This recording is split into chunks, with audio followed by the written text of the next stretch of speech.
Konsep museum sebagai institusi yang khusus didedikasikan untuk menyimpan dan memamerkan benda-benda bersejarah, seni, atau budaya untuk publik belum berkembang pada masa itu. Di antaranya yang pertama, penekanan pada pelestarian artefak keagamaan.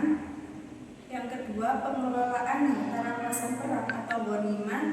Yang ketiga, fokus pada fungsi dan manfaat praktis. Yang keempat, tidak ada institusi khusus. Dan yang kelima, penghormatan terhadap tempat-tempat suci. Untuk selanjutnya, peradaban Islam pada masa Khulafaur Rasyidin. Masa Khulafaur Rasyidin pada 632 sampai 661 Masehi merupakan periode penting dalam perkembangan peradaban Islam. Setelah wafatnya Nabi Muhammad SAW, 4 sahabat terdekat beliau yaitu Abu Bakar As-Siddiq, Umar bin Khattab, Utsman bin Affan, dan Ali bin Abi Thalib dipilih menjadi khalifah atau pemimpin umat Islam.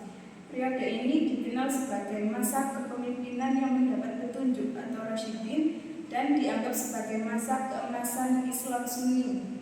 Beberapa aspek penting dari peradaban Islam pada masa Khulafaur Rasyidin yakni yang pertama, konsolidasi dan ekspansi wilayah. Yang kedua, pengembangan sistem administrasi. Yang ketiga, kodifikasi Al-Quran. Yang keempat, pembangunan fisik dan sosial. Dan yang kelima, prinsip keadilan dan musyawarah. Untuk selanjutnya akan disampaikan oleh Saul. Selanjutnya saya akan menjelaskan tentang Saqifah Bani Sa'idah.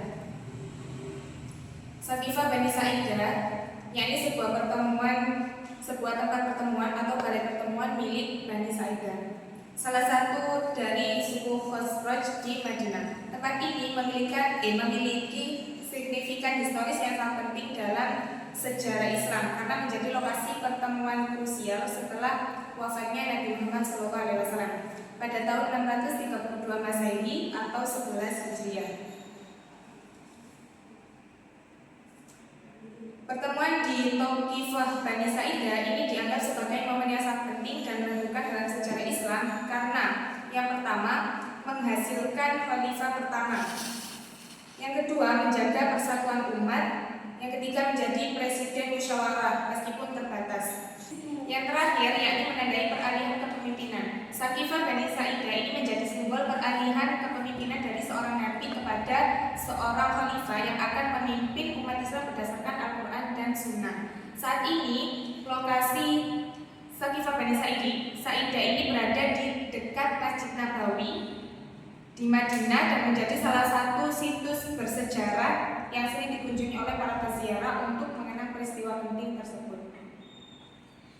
Selanjutnya, sistem politik dan pemerintahan. Sistem politik dan pemerintahan pada masa Khulafaur Rasyidin yakni 632 sampai 661 Masehi ini merupakan periode penting dalam sejarah Islam di mana dasar-dasar sistem politik dan pemerintahan Islam mulai terbentuk dan mengalami perkembangan.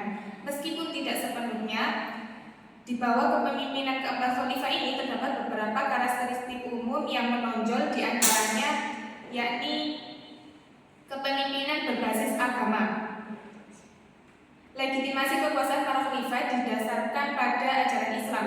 Mereka dianggap sebagai khalifah Rasulullah, yakni pengganti Rasulullah dalam memimpin umat dan menjalankan syariat Islam. Al-Quran dan Sunnah ini menjadi pedoman utama dalam menjalankan pemerintahan dan menyelesaikan berbagai persoalan. Selanjutnya akan dijelaskan oleh presentator ketiga. Baik, terima kasih. Untuk yang selanjutnya yaitu sistem pergantian kepala negara dan ekonomi. Sistem pergantian kepala negara dan masa Khulafaur Rasyidin pada tahun 632 sampai dengan 661 Masehi tidak memiliki pola yang tunggal dan terifikasi. Proses pemilihan dan petunjuk khalifah bervariasi pada setiap pergantian kepemimpinan, mencerminkan situasi politik dan sosial yang berbeda pada masanya. Ada beberapa gambaran pergantian kepala negara pada masa Khulafaur Rasyidin. Yang pertama, pada masa Abu Bakar, yakni pada tahun 632 sampai 634 Masehi. Proses pemilihannya setelah wafatnya Nabi Muhammad SAW, terjadinya pertemuan penting di Thaifah Bani Sa'idah, kaum Ansar. Awalnya berdiskusi untuk memilih pemimpin dari kalangan mereka, namun para tokoh muhajirin termasuk Abu Bakar, Umar bin Khattab juga hadir. Pemilihan Abu Bakar didasarkan pada musyawarah dan kesepakatan di antara para tokoh terkemuka umat Islam pada saat itu. Tidak ada petunjuk langsung dari Nabi Muhammad SAW. Yang kedua yakni Umar bin Khattab pada tahun 634 sampai dengan 644 Masehi. Proses petunjuknya yakni menjelang wafatnya Abu Bakar, petunjuk Umar bin Khattab sebagai penggantinya. Keputusan ini diambil setelah Abu Bakar bermusyawarah dengan beberapa sahabat senior dan mempertimbangkannya kemaslahatan umat Islam. Wasiat petunjuk Umar kemudian dibacakan di hadapan publik dan mendapatkan baiat mayoritas Islam. Yang ketiga, pada masa Utsman bin Affan pada tahun 644 sampai 656. Pemilihannya sebelum wafatnya akibat penikaman Umar bin Khattab membentuk sebuah dewan musyro yang terdiri dari 6 sahabat terkemuka, yakni Utsman bin Affan, Ali bin Abi Thalib, Abdurrahman bin Auf, Sa'ad bin Abi Waqqas, dan Az-Zubair bin Awam dan Talha bin Ubaidillah. Dewan ini diberi waktu 3 hari untuk bermusyawarah dalam memilih salah satu di antara mereka sebagai khalifah berikutnya. Yang keempat yakni Ali bin Abi Thalib pada tahun 656 sampai 661 Masehi. Proses pembaiatannya setelah terbunuhnya Utsman bin Affan terjadi kekacauan dan ketidakstabilan politik. Dalam situasi tersebut, Ali bin Abi Thalib didesak oleh mayoritas umat Islam di Madinah untuk menerima jabatan sebagai khalifah.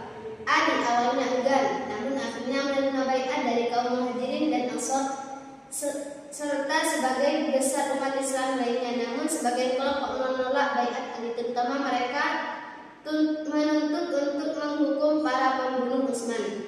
Jadi kesimpulannya adalah pada masa Khulafaur Rasyidin tahun 632 sampai 660 Masehi merupakan periode krusial dalam sejarah Islam yang ditandai oleh pengembangan sistem politik dan pemerintahan yang berlandaskan pada prinsip-prinsip keadilan, musyawarah, serta kepemimpinan yang berorientasi agama. Proses pergantian khalifah tidak mengikuti pola yang seragam. Beberapa khalifah seperti Abu Bakar dan Utsman terpilih melalui musyawarah, sementara yang lain seperti Umar ditunjuk secara langsung. Pada masa ini, sistem administrasi dan ekonomi mulai terbentuk dengan pengelolaan sumber daya yang dikelola melalui lembaga seperti Baitul Mal. Meskipun menghadapi tantangan dan konflik internal, periode ini juga mencatat berbagai pencapaian signifikan dalam kondisi wilayah dan perkembangan peradaban Islam. Salah satu momen penting dalam masa ini adalah pertemuan di Thaifah Bani Sa'idah yang menamai peran sentral dalam menemukan arah kepemimpinan Islam setelah wafatnya Nabi Muhammad SAW. Cukup sekian yang bisa kami sampaikan, kurang lebihnya mohon maaf. Terima kasih. Wassalamualaikum warahmatullahi wabarakatuh.